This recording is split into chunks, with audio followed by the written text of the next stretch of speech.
క్రింద భూమిలో ఎంత కైవారం ఉంటుందో వయస్సు ఎక్కువ కలిగినటువంటి చెట్టు.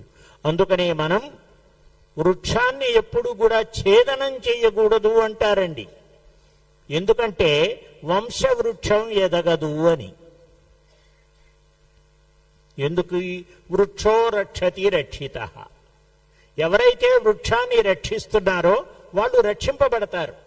మనం ఇంత వాళ్ళం కావడానికి, వంశ వృక్షం పెరగటానికి మూలం వృక్షమే కదమ్మా. మనం తీసుకునేటువంటి ఆహారాలన్నీ వృక్షాల వల్లే గల.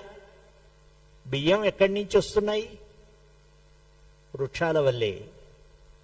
అలానే ఏదైనా ఆకుకూరలు ఎక్కడి నుంచి వస్తున్నాయి? వృక్షాల వల్లే. ఇలా మీరు ఎన్నన్నా ఉపమానాలు తీసుకోండి.